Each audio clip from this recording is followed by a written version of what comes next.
What the TV show you watched as a kid says about the kind of person that you are now. If you watch Zoe 101, you're probably a Visco girl. You also probably consider taking 2 shots at a party to be crackhead energy. Hey guys, welcome back to the channel. New Ryan Murphy just dropped. That's right. Why is no one talking about this new show called Grotesquerie? It's dropped on Disney Plus here in Australia. I think it's on FX or Hulu in America. And this is from Ryan Murphy. He has been pumping stuff out. He has like 2 or 3 more shows coming out this year. He also has American Sports Story going on, and he had the Menendez show. This guy is just pumping them out. But the thing I find alarming is that Grotesquerie also feels incredibly high production value, really well polished. I don't know how this like constant cycle of shows is coming from Ryan Murphy with this level of effort and production value. But my God, let me tell you about Grotesquerie. So if you don't know anything, I am going to kind of give a sales pitch of what this show is about, what I like, what I don't like.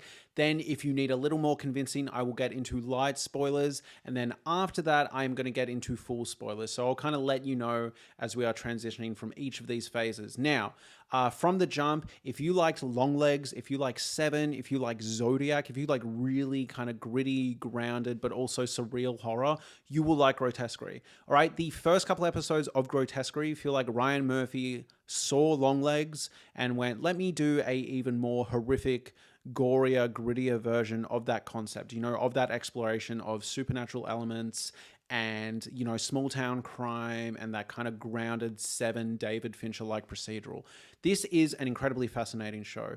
Now, the central show is following a small town cop played by the woman from Dharma. I believe her name is Nacy Nash, but her character is an alcoholic detective and she is following these murders from a serial killer named Grotesquerie, which feel rather personal in her direction.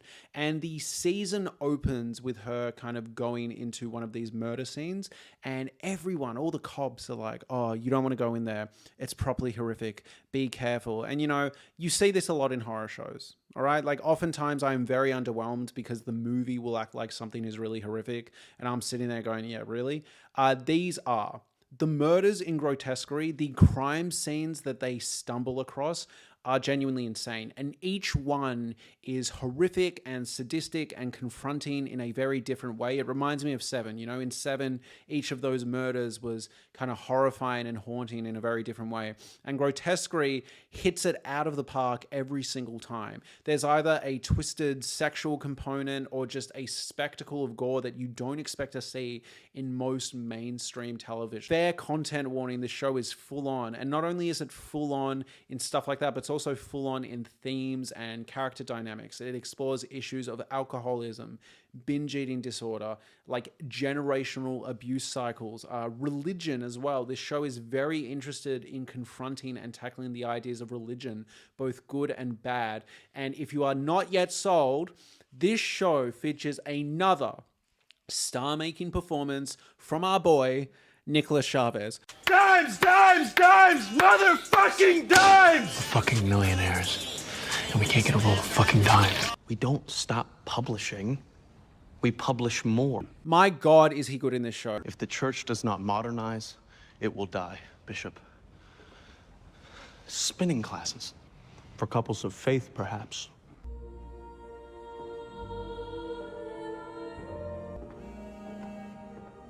I know he is going viral right now for all the thirst trappy edits that came as a result of the Monsters series.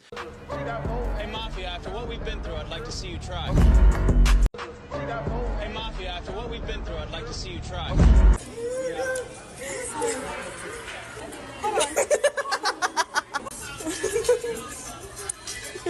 Nick Chavez is a sight to behold in this show. He's playing the role of, get this, a sexy priest, and not a Fleabag sort of sexy priest. What they are doing with his character is just so fascinating. You can't really get a read on whether he is truly loyal to the cloth, whether he truly believes what he's talking about when it comes to religion, or whether he's just kind of like a gym junkie that now has taken up a role of a priest just to make money. And the show sort of leans into this and starts revealing this about his character and what's true and what isn't.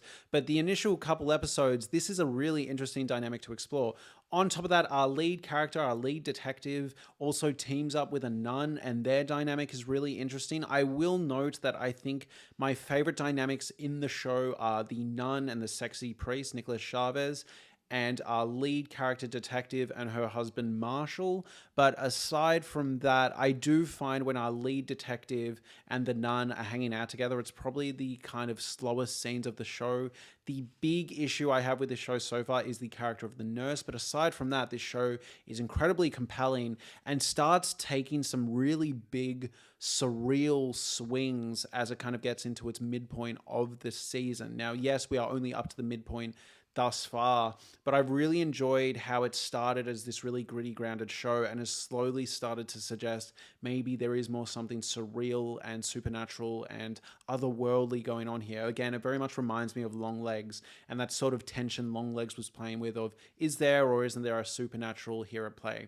Now, that is as much as I can give away. If you're not sold at this point, I don't know what's going on, but let's get into kind of lighter spoilers. So I mentioned earlier Nicholas Chavez's priest character, right? And you're sitting there going, oh, does he actually believe in religion or is he just using it for his own personal and financial gain? Now, they give you a pretty clear answer and it's actually confirmed to you at a certain point early on in the season. And this is the scene that made me go, oh, I think this show is really worth my time.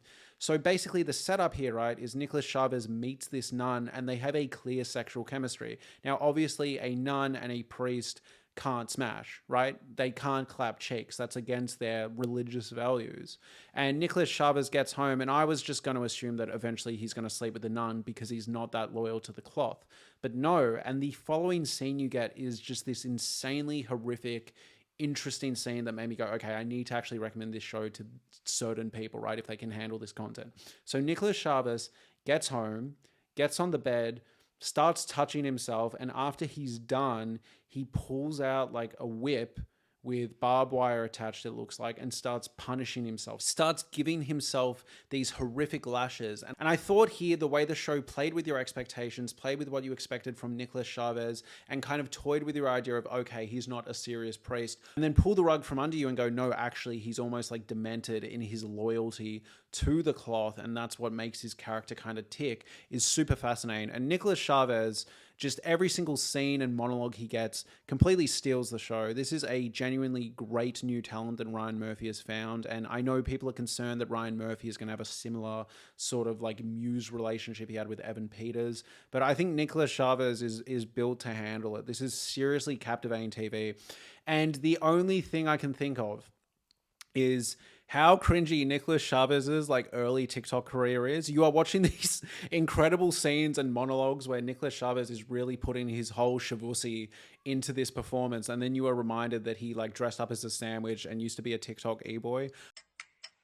It goes on and on and on. Don't stop, remind me of everything tonight. Yes, I'm in the zone. This is my prediction for what actually happens to your hoodies when you break up with girls. So, my theory. There is this hoodie burning ceremony, right? You tracking with me? And all of our exes, they all get together and then they start like chanting Shawn Mendes lyrics and start burning the shit out of our hoodies. And that's why we never get them back. Can the females who are watching this video please confirm this, because this is I have run out of ideas. This is the only thing that I can possibly think that might be happening. What is happening to my stuff? Give it back. What the TV show you watched as a kid says about the kind of person that you are now. If you watch Zoe 101, you're probably a Visco girl. You also probably consider taking 2 shots at a party to be crackhead energy. I feel so bad for him. Like, my biggest fear in life is getting properly famous and then people just find the cringe shit I used to put out on the internet. Tips to getting famous on TikTok. 1. Be yourself. 2. Don't degrade yourself for the attention of strangers. And 3. I'm a sandwich. Like, my God. And, he's handling it with a lot of grace. So if you're still not sold, Travis Kelce appears in this show, Taylor Swift's fiance, boyfriend, husband. I'm not sure of their current status, but Travis Kelce is in this. He's actually quite good. Now, he feels otherworldly. He feels out of place, but this isn't an issue with his performance. I think the show is potentially leaning into the idea that he's not really here. He might be a figment of our imagination. I'm not sure at this point, but the way he appears, the way it's edited, the way it's cut feels very surreal. But yeah, I really like this show. There is a scene between our lead detective and her daughter about binge eating disorder and this pursuit to get bigger that I found incredibly interesting, confronting, and fascinating. On top of that, the domestic scenes between our lead detective and her husband Marshall, the flashback sequence where they talk about affairs and binge drinking and binge eating disorder, is so fascinating and says so much about these things in such a succinct way. Now, let's get into a full-on spoiler discussion for those of you who are up to date. I'm about to cover episodes 1 to 4. I'm just going to talk about things that jumped out to me, things that I liked, things that I didn't like. One thing I don't like, so we are in the spoiler section, by the way. Leave now if you don't want to know anything more. Now, one thing I don't like is the nurse. The nurse is not working for me. I don't understand it. What is going on with the nurse? She just feels like she's out of a really campy, strange show. Every line of dialogue is too out there. The performance feels strange. It's just not working for me. All these scenes outside of Grotesquerie feel really grounded in these early episodes. And the nurse feels like this strange, otherworldly being. The dialogue's really funny. Did anyone else find that? And then Travis Kelce appears, and he also feels really strange. The interplay is a bit off there. And then we get to episode 4, which very much suggests that what is happening, right, is that because the priest and the nun eventually caved on their desires and clapped cheeks, right, the world is kind of going to end. Now, this isn't like is this really happening or not? This isn't kind of exploring kind of that idea that the curse was exploring or Red State was exploring. Like, no, by the end of this episode, like genuinely bona fide supernatural apocalyptic events are happening. It is such a surreal, epic left turn, in my opinion. And I really liked that the show committed to the bit this early in the season, because I was starting to get a bit frustrated with the nurse and a few other characters that felt really strange and out of place. But once I realized, like there is a literal hell pit opening up, like they might have ushered in the apocalypse. And then this girl at the end of the episode appears there covered in blood. I was like, so maybe what's happening is the nurse and all these other people are these like supernatural religious figures that have been sent there to test our core characters as kind of these bad omens. I don't know the full description yet. I don't fully know what's going on yet. But I really like this idea that because an apocalypse was going to happen, because this end of days event was going to happen to punish the nun and the priest for kind of breaking their oath to God and Jesus, right? I really like the idea that these apocalyptic events, these bad omens, these horrific things started before that inciting incident and continue afterwards. Does that make any sense? Like, I like the idea that all these weird, horrific murders started, all this stuff started going wrong as almost this like, the ball is already rolling because it feels inevitable that the nun and the priest were going to have sex. You know, the nun and the priest are flirting and the world is getting more tortured and horrific, and more surreal and supernatural things are starting to happen as they get closer. And them having sex feels like this apocalyptic event. It feels like it's ushering in the apocalypse. And after that sequence, it's basically this long confessional in the car between our lead detective character and the nun, where the nun is opening up to her, basically revealing like, yeah, I had sex. Like it is such a sin. And you see that the world is getting hazy and smoky, and there's things that just can't be explained anymore. And it's interesting because I thought episode 3 was a notably weak episode of the season. I was quite underwhelmed with how it was presented, but episode 4 totally brought it home for me. Now, those of you at home who are up to date on this show, do you think Travis Kelce is in her head? Do you think he's an imaginary character? I know he's interacted with her daughter, but his initial introduction was so bizarre. Like their Bonnie and Clyde escape was weird.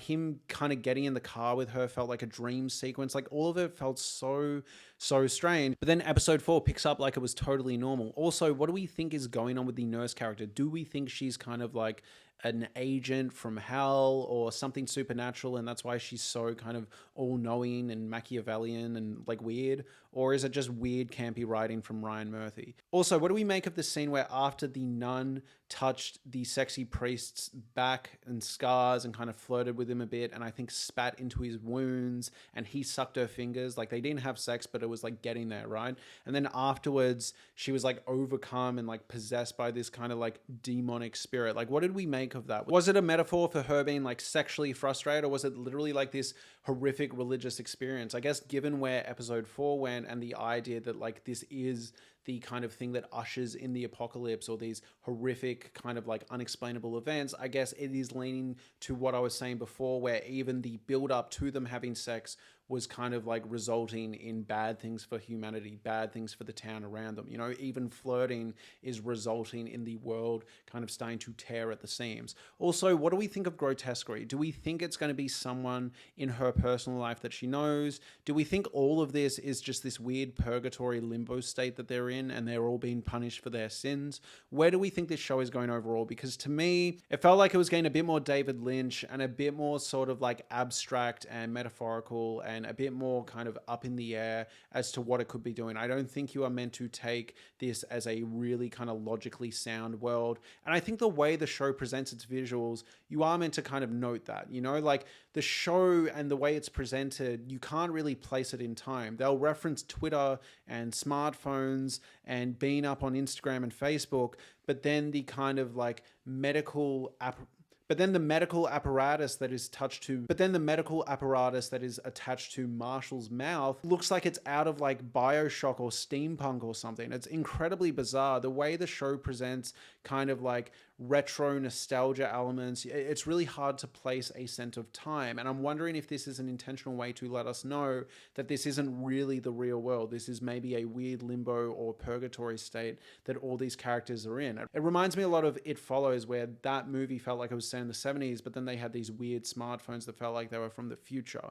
I really am finding this show fascinating. It's not perfect. I do find the pacing falls apart occasionally, but when the character writing is hitting in this show, I think it's really effective. I think all the lead performances are fantastic, and I just admire the show for showing the visuals it shows and exploring the subject matter it shows. Again, it's not the most sensitive show in the world, and I really like that the show is trying to simultaneously kind of like critique religion and kind of really hold a magnifying glass to its worst tendencies, but also it takes religious law seriously, and it doesn't feel like it's punishing the nun or the priest character for believing what they believe. I think it's really, really interesting. I am really enjoying it, and I can't wait to see where it goes. If you enjoy this video and you want me to talk about Grotesquerie more, please let me know in the comments below. Thank you so much for watching, and have a lovely day.